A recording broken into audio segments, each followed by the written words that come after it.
Welcome to Rai super coaching.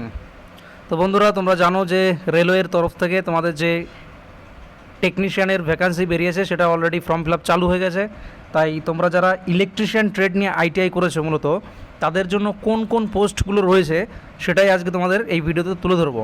তোমরা অনেকেই জানো না যে ইলেকট্রিশিয়ানের জন্য তোমাদের যারা ইলেকট্রিশিয়ান ট্রেড নিয়ে আইটিআই করেছো তাদের জন্য কোন কোন পোস্টগুলো রয়েছে। অর্থাৎ শুধুমাত্র অ্যাপ্লাই করলেই হবে না, তোমাকে জানতে হবে যে তোমার ট্রেড ওয়াইজ তোমার জন্য কোন কোন পোস্টগুলো রয়েছে। তো আজকে আমরা সেই পোস্টগুলো নিয়ে আলোচনা করব। তো চলো বেশি কথা না বাড়িয়ে ভিডিও শুরু করা যাক। তো দেখো, তোমাদের যারা ইলেকট্রিশিয়ান ট্রেড নিয়ে আইটিআই করেছো তাদের জন্য টোটাল 9টা পোস্ট এলিজিবল রয়েছে এবং সেই পোস্টগুলো আমি তোমাদের সামনে একে একে তুলে ধরছি এবং ক্যাটাগরি ওয়াইজ আলোচনা করছি। দেখো, ক্যাটাগরি নাম্বার 2তে যেটা রয়েছে ট্র্যাক মেশিন এবং এটার মেডিকেল স্ট্যান্ডার্ড রয়েছে A3। অর্থাৎ তোমরা দেখেছো যে ট্রাকে মেশিন নিয়ে, এটা বড় মেশিন নিয়ে বিভিন্ন ধরনের কাজ করে থাকে ট্রাকের, সেই মেশিনে তোমার পোস্টিংটা হবে। তো ক্যাটাগরি নাম্বার 2 এটা রয়েছে, এটার মেডিকেল রয়েছে A3। এরপর রয়েছে ক্যাটাগরি নাম্বার 6 ডিজেল ইলেকট্রিক্যাল, এটার ক্ষেত্রেও তোমার মেডিকেল স্ট্যান্ডার্ড B1 রয়েছে। তারপর ক্যাটাগরি নাম্বার রয়েছে 8 TRS, এখানেও মেডিকেল B1 রয়েছে। এরপর রয়েছে ক্যাটাগরি নাম্বার 9 যেখানে দেখো রয়েছে GS অর্থাৎ জেনারেল সার্ভিস, যেখানে তোমার ট্রেনের বিভিন্ন লাইট পাখা, তারপর ট্রেনের যে রেলওয়ের যে কোয়ার্টারগুলো রয়েছে সেই কোয়ার্টারের বিভিন্ন ফ্যান ইত্যাদি সম্পর্কে সেই জায়গাগুলোতে তোমার পোস্টিং হবে। অর্থাৎ এখানেও মেডিকেল স্ট্যান্ডার্ড B1 রয়েছে। এরপর রয়েছে ক্যাটাগরি নাম্বার 10 যেটা রয়েছে ইলেকট্রিক্যাল TRD। অর্থাৎ তোমরা দেখেছো যে আমাদের ট্রেন যে লাইন দিয়ে চলে সেখানে যে লাইনটা থাকে ওপেন লাইন, সেখানে যখন তারের কোনো সমস্যা হয় সেগুলো ঠিক করার জন্য একটা ট্রেন করে কিছু মানুষ আসে এবং সেটাকে ঠিক করে। তো সেই যে ট্রেন্ড অর্থাৎ TRD, সেই ক্ষেত্রে তোমার এই পোস্টিংটা হবে, ঠিক আছে। তো এটাতেও মেডিকেল B1 স্ট্যান্ডার্ড লাগে। এরপর রয়েছে ক্যাটাগরি নাম্বার 11 যেটা রয়েছে MUতে, এখানেও মেডিকেল B1 স্ট্যান্ডার্ড লাগে। তো তোমরা দেখতেই পেলে এগুলো। এরপর দেখো আরও কিছু পোস্ট রয়েছে। ক্যাটাগরি নম্বর 13-এ দেখো কী রয়েছে, এখানে রয়েছে রেফ্রিজারেশন অ্যান্ড AC, এটার জন্য তোমার B1 মেডিকেল লাগবে।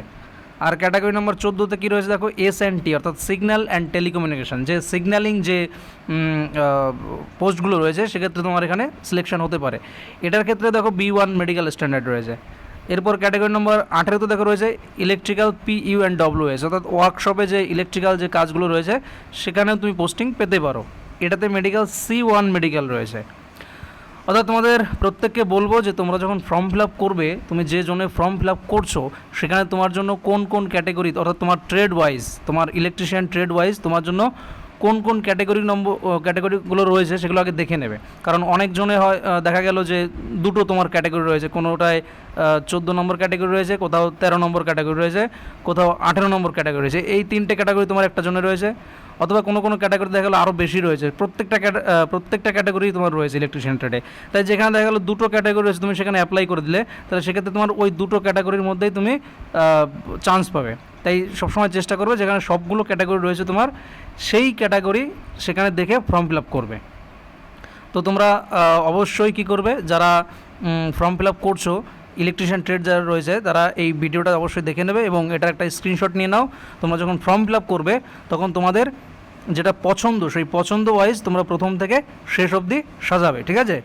আর তোমরা যদি এই প্রত্যেকটার কাজ নিয়ে অর্থাৎ যে পোস্টগুলো রয়েছে, দেখো এখানে আমি সব কাজগুলো সঠিকভাবে আলোচনা করিনি, তোমরা যদি চাও পরবর্তীতে আমি এই প্রত্যেকটা কাজ নিয়ে ডিটেলস আলোচনা করে দেবো। অর্থাৎ যে ট্র্যাক মেশিন, তারপর ডিজেল ইলেকট্রিক্যাল, TRS, এরপর রয়েছে GS কি, TRD কি, MUতে কী কাজ হয়, অর্থাৎ প্রত্যেকটা পোস্ট নিয়ে S&T, তারপর তোমার WSPU, রেফ্রিজারেশন অ্যান্ড AC, অর্থাৎ প্রত্যেকটা যে কাজগুলো রয়েছে সেই কাজগুলো আমি প্রত্যেকটা ডিটেলস আলোচনা করে দেবো যদি তোমরা চাও।